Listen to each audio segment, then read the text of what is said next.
Olá, meu nome é Rebeca, sou estudante do curso de especialização musical em educação musical da UERGS e hoje vou falar um pouquinho sobre o meu projeto de pesquisa, que é Educação Musical e Transtorno do Espectro Autista, uma revisão bibliográfica de 2016 a 2020.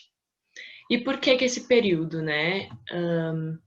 Eu pretendo dar continuidade a uma pesquisa já feita em 2016, com esse título, enfim, né, sobre educação musical e transtorno do espectro autista, que foi feita já essa análise, então, do que já existe de artigos, anais, né, enfim, de 2006 a 2016, que foi publicado em 2018 na revista da ABEM. Então, as áreas de processamento de sons no cérebro de sujeitos com o transtorno do espectro autista, né, elas não são afetadas, o que indica uma porta de entrada. Assim, ao expor a pessoa com esse diagnóstico às experiências musicais, aumentam as possibilidades de conexões neuronais, podendo melhorar significativamente a interação social, motricidade e comunicação, que são as áreas mais afetadas, então, né, em função do transtorno. E o que é o transtorno do espectro autista, né?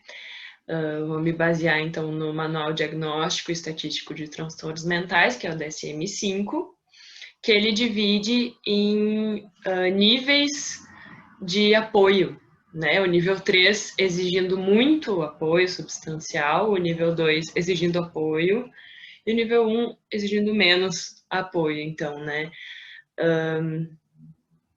E além desses níveis de gravidade de encaixe, né, nos critérios diagnósticos, é importante avaliar cada caso, né? Então, sim, a gente tem aí um manual que nos indica, que nos dá um norte, mas é importante lembrar que cada sujeito funciona de uma forma diferente, né?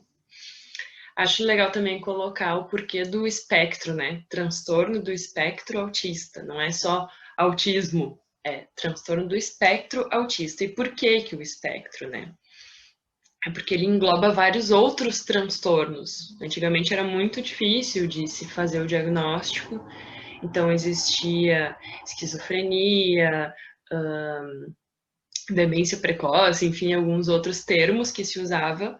Então se juntou tudo isso porque no espectro o sujeito pode ficar variando entre esses sintomas, enfim, entre essas antigas doenças.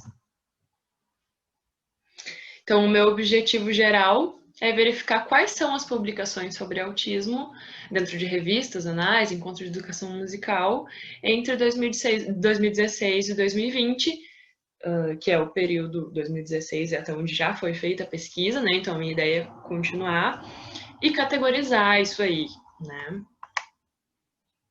Meu principal questionamento, então, quais são as pesquisas que tratam de educação musical e transtorno do espectro autista? Na minha revisão de literatura, então, eu vou usar Melanie Klein, que foi uma pioneira nos estudos com os autistas, né? Lá em 1930, ela atendeu um menino de 4 anos, que se chamava Dick, e ele veio com sintomas de ausência de fala, sinais, né? Ausência de fala, falta de reciprocidade afetiva, desinteresse por brinquedos e ensinamentos, e ele recebeu um diagnóstico psiquiátrico de demência precoce, que seria tipo esquizofrenia, né? Que eu já comentei antes. Então, ela começou a se perguntar, né?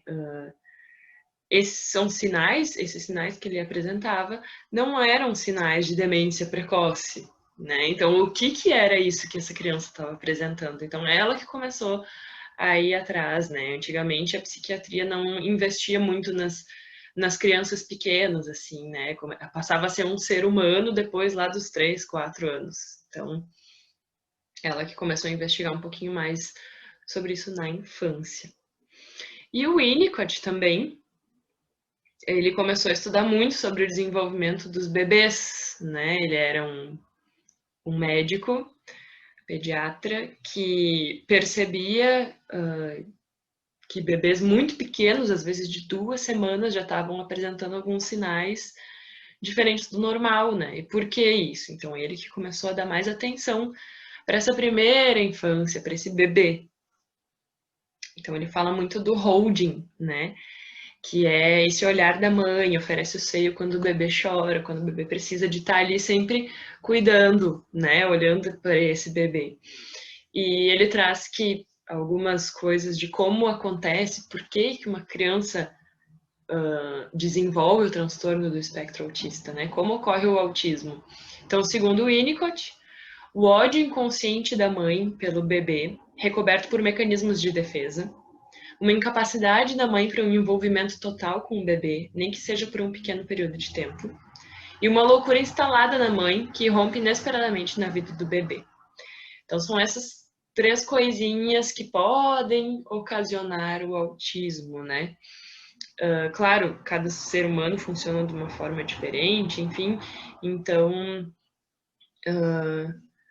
não vai ser porque uma vez a mãe teve uma incapacidade de se envolver com o bebê, né? Enfim, são coisas inconscientes, coisas muito maiores, mas essa era a definição, então, do Winnicott.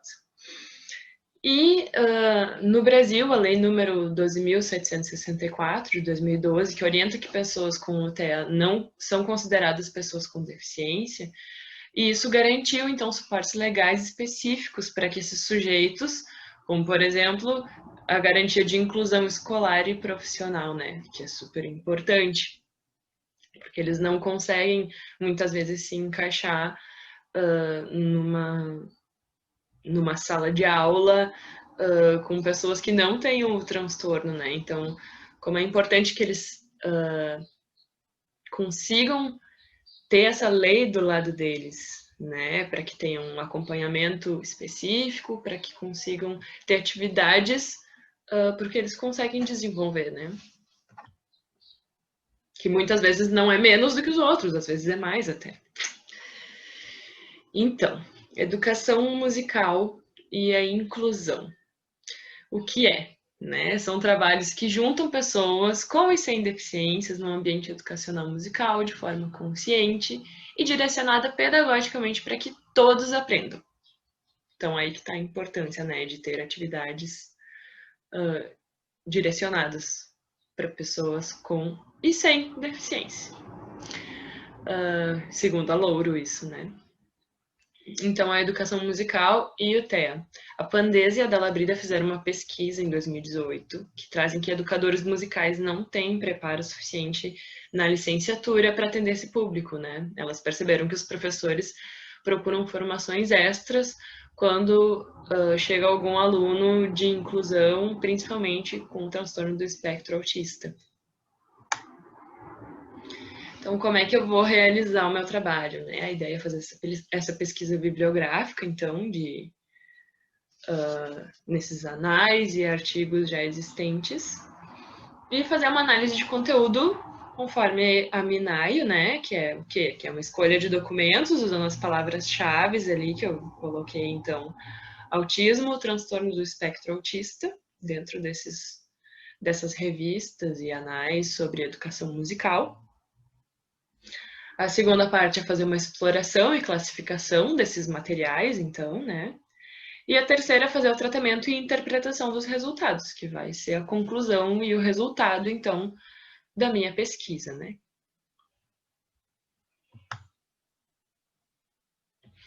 E o meu referencial teórico vai ficar baseado, então, na legislação, que vem melhorando, vem surgindo novas leis aí, principalmente ano passado e esse ano, né? Em 2012, então, apareceu aquela que eu já comentei com vocês, que as pessoas com TEA são consideradas pessoas com deficiência, o que garante várias leis para eles. Em 2016, foi aprovada uma lei que garante a menor jornada de trabalho para funcionários públicos que tenham filhos autistas.